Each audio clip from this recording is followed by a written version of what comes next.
Hey, what's up? This is Chosen, and in this video, I'm going to be doing an update, doing my Fusions tier list in a very different way based on some feedback that I got from you guys. So I am excited to go ahead and get a better update to this list, in my opinion, based on your feedback, and I will explain that and show you the new up-to-date list. So let's get into it.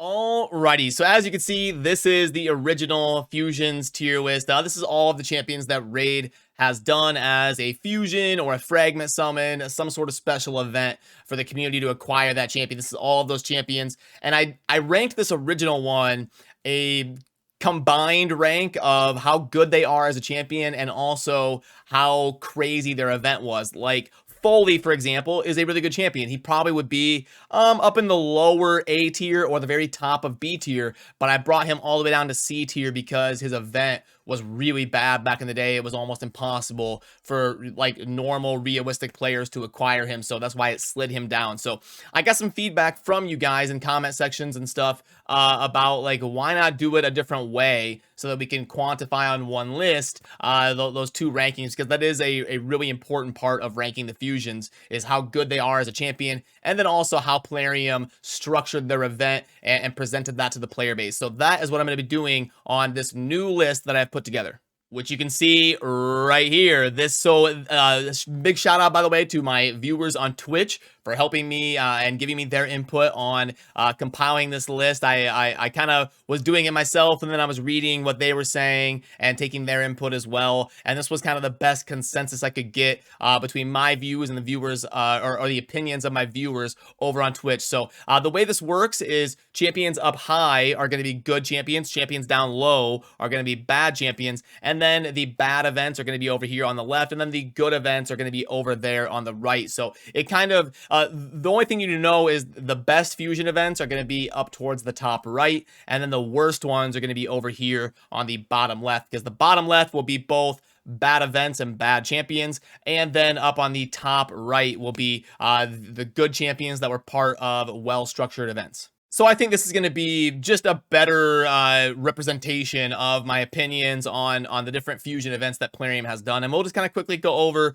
some of the talking points of this list. We've got, you can see over there, like one of the worst events. We've got Foley, Brackus, Pixniel, Tormund, and Underpriest Brogni as some of the harder ones they've ever done. But Tormund and Brogni are some of the best champions they've ever done as part of a fusion. And then some of the other ones are going to be like Herndig, Rosin, and Sir Nicholas. Sir Nick had one of the best events ever, but that was more of it's a little bit unfair to judge Plarium on that one, because that was more of a reward to those who participated in the beta. Sir Nick was a fusion event that was super easy, kind of thrown in there at the end of Raid's beta before it went to its global launch. And then Rosin is one of the best things they've ever done in terms of adding something to the game. They added Rosin as a permanent fusion that new players can kind of work towards and go after as they progress into the mid game and kind of entering the end game. Rosin is a great defense champion who does lots of things. Buff manipulation on the A1. He resets turn meters. He's very sturdy. He does damage. He does defense break and weaken. So a great job by them to add him as that permanent event. So that's why he's kind of over there towards the top right. Herndig was a recent one they did. I really like him as a champion. He's really good, but he's not broken. Rotos is one of the most impactful fusions they ever did back in the days when they did Rotos and Tormund. Maui was a very good champion during her fusion, because she was really essential in finishing Dwarf Faction Wars. She was the only reviver, and revive is very important in the Dwarf Faction Wars on stage 21 to get that 3-star. Then we kind of just got a bunch of stuff grouped up here in the middle. I'm really hoping they knock it out of the park this year for Halloween, because you can see here the Halloween ones. We've got Elgato down here, and then Harvest Jack down here. We don't have anything top right for Halloween, so it'd be really fun if they got that right this year. I'm anticipating we will know what the Halloween fusion is going to be very soon. Hopefully this week we'll start getting some teasers on what those Halloween events are going to kind of be like.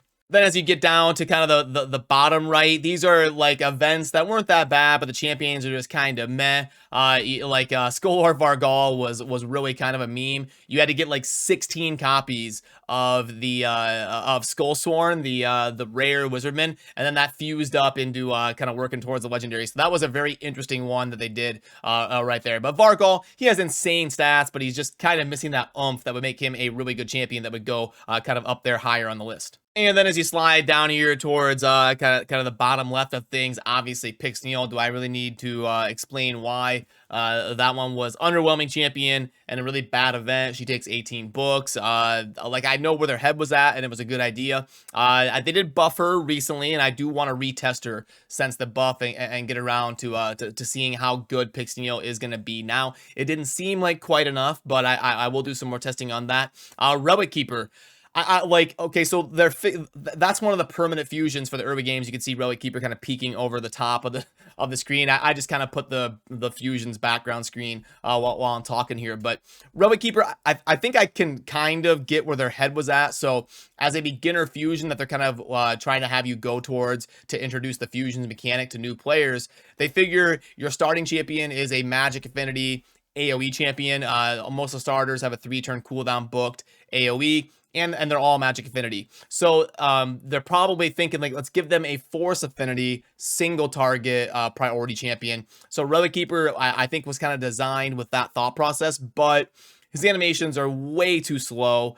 He's just not impactful enough to kind of slide up the board a little bit. He could definitely use a little bit of love and be like, he's nowhere close to being broken or anything. I would like to see him be a better option as a champion and kind of maybe be tuned a little bit. We haven't seen like this last balance change thing they did. They didn't address anything with epics. They nerfed Uragrim. That was the only change they did to an epic. They didn't buff any. There's like 200 something epics in the game, and like 150 of them are complete trash. So it would have been nice to see some love for 10, 15 epics and just kind of buff them a little bit to bring more options into the player base. But yeah, so all in all, I guess the good thing is there's a lot more things kind of over towards the right side of the board instead of over towards the left. There's not a whole lot on the bottom left, which is encouraging. And a lot of the more recent ones are kind of clumping up there in the middle. You've got Sigmund, Mother Sibylle, kind of right there in the middle. She's a decent champion, was a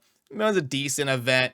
You've got Astralon, and then Yoshi, Brago, Herndig, Versolf over there. Contra's a lot better than people think. So a lot of things recently kind of in the middle, and I hope they kind of really hit a home run here, like up in this area. If we can get something up here in this area for Halloween, kind of right here in between Brago and Herndig, right here, let's get something in that gap here for Halloween. I'm crossing my fingers and I'm hoping they'll hit a home run on that. But yeah, see, I do take feedback and try to listen to it. It was definitely a great idea by those viewers that took the time to let me know in the comment section that this would be a better way to do it, because I definitely agree. This is much more comprehensive than this one here, where I just rank them and try to combine good champion and good event into one tier. It's a lot less confusing when I lay it out like this. So I do appreciate that feedback, and also appreciate the people on my Twitch chat who helped me kind of compile this and put it together. But as always, let me know what you think down below. I would really enjoy hearing your opinions. You know, and I do keep these things. I save them in a way where I can edit them in the future. So if I do get some pretty consistent feedback from viewers, and I see that a lot of people are mentioning a certain champion or a certain change that should be made, I actually will go in and adjust this when I remember to pull this up and take a look. I'll have that in my brain that a lot of people were saying the same thing. So I do definitely appreciate your feedback down below in the comment section. For those of you that take time, I do try to go through every night for about 30 or 40 minutes and really read different comments on YouTube, different videos, and try to keep up with the pulse of the community and what you guys are saying. So hopefully we get a big fusion for Halloween, and that's going to do it for me on this one. As always, thank you for watching. Have a good rest of your day. Peace.